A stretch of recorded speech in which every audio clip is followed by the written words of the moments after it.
Hey everybody, Johnny Wolfpack here, Wolfpack Ranch West, and today we're gonna make a really cool grilled burger. You know, I went and I raided the pantry, I raided the fridge, raided the freezer. I found some pretzel buns, I found some ground pork, and I found a Granny Smith apple. And in the immortal words of Peter Brady, pork chops and apple sauce, we are gonna put together kind of a pork chops and apple sauce hamburger. Not really applesauce, but Granny Smith apple with some ground pork. So stay tuned for this episode of Cooking with the Wolfpack.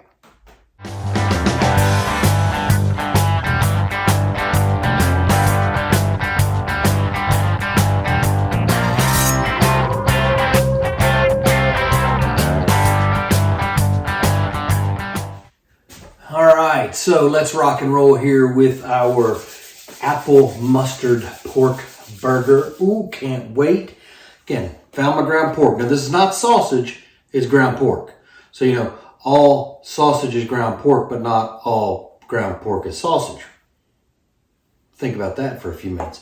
We'll set that in a bowl. Now, I peeled my Granny Smith apple. This is kind of the star of the show. It's going to add a great flavor to this pork.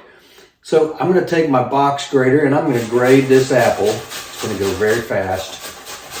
Onto a paper towel. Now you're saying, Johnny Wolfpack, why are you grating that on a paper towel? Well, I want to get a lot of the moisture, if not all of the moisture, out of this apple once I finish grating. Because I don't want it to add any like crazy wetness, moisture to my pork. So I'm just going to kind of get down to the core. Don't want to have my seeds in there, right? Throw that in the sink. Now, got my little apple shavings there. I've got in my paper towel. I'm just going to kind of fold that over, getting a lot of the moisture out. If I was like fancy pantsy, I could have like a cheesecloth or something like that. Well, I don't have a cheesecloth. I guess I'm not fancy pantsy enough. I'm just going to push that over, dry it one more time by pushing down. My paper towel is soaking wet. So that's what you want. You want to get most, if not all, that moisture out of those apples. But look at that. That's going to create a nice tartness, a nice sweetness, if you can think of it that way with the apple. And it's just going to provide a really, really nice bite to that pork. Okay, now, rest of the ingredients. I've got a clove of minced garlic. I'm going to dump in there. I have some Dijon mustard. I'm going to go about a tablespoon of the Dijon mustard. I mean, it's a mustard apple pork burger. Pork, mustard, and apple are a great combination together. So if you ever like, hey, wonder what I should do for dinner tonight with this applesauce. Pork, apple, mustard. Great combination. One egg. I'm going to just kind of crack him in there. And I'm going to use a little bit of the all queued up sweet thang rub. I don't want a lot. This is just kind of taking my place of the salt, and I'll probably put a teaspoon in there.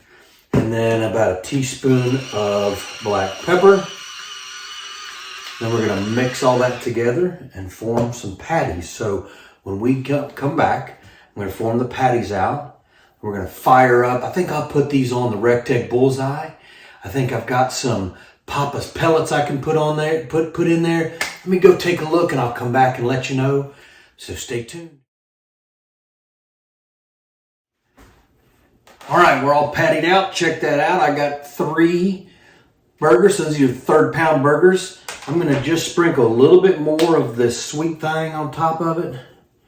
Just to, again, it's kind of, I'm using it instead of salt. All right, RecTec's firing up. We got applewood pellets from Papa's Charcoal, Fiber Energy Products. Best pellets, best charcoal you can buy. Papa's brand. I'm going to let that get warmed up. We're going to put these on the grill. We're not going to be flip. All right, we're going to put them on, get about halfway through, flip them one time, and then I'm going to cook to an internal temperature of 160 degrees. So stay tuned. We'll get it. All right, folks, our pork apple mustard burgers are done. They look delicious. Now we're going to dress these guys up. Got my crinkle cut French fries. Now this is very simple. Have my pretzel roll. I want a little bit of greens on the bottom. Lettuce, arugula, something like that really blends well with mustard.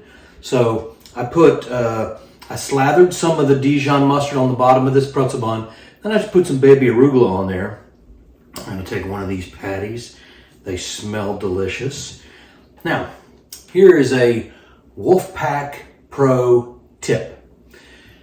My son and I have this B to B ratio, bun to burger ratio, that we feel like ruins most hamburgers. So what we do, the top bun, we like to scoop out some of this excess bread. It's just filler. It's not going to do anything to enhance the flavor of the burger. In fact, it's going to take away from some of the flavor of the burger because the burger to bun, the B to B ratio, is going to be way off. So you just want to make it a little bit hollow like that. You're going to put it right on top like that and smush it down. Let's take a bite of this guy because I'm telling you, I know this is going to be delicious.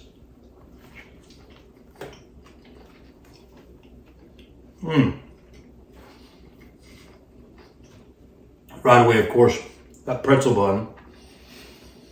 It all blends together, folks. So when you go to a ballpark, you eat a pretzel with mustard. Mustard goes with the pork. The apple goes with the pork. It all blends together. It's got a perfect balance of porkiness, savoriness. It's got a great, the papas pellets added a great touch of apple smoke to it. It's a fantastic burger. Super, super, super happy with it. Got my frozen crinkle cut fries because remember we raided the freezer and the fridge. No big deal to me. I'm going to eat this burger. I may eat one of those without a bun just because they're so flavorful. So next time you're raiding the fridge, don't rule anything out. Find something. No, here's what I'm going to tell you to do. Run to the grocery store. Get some ground pork, Granny Smith apple, mustard, egg, all the ingredients I had. Make these pork, mustard, apple burgers. They are fantastic. Serve them at your next cookout. And until then, Johnny Wolfpack signing off with the big, see you next time.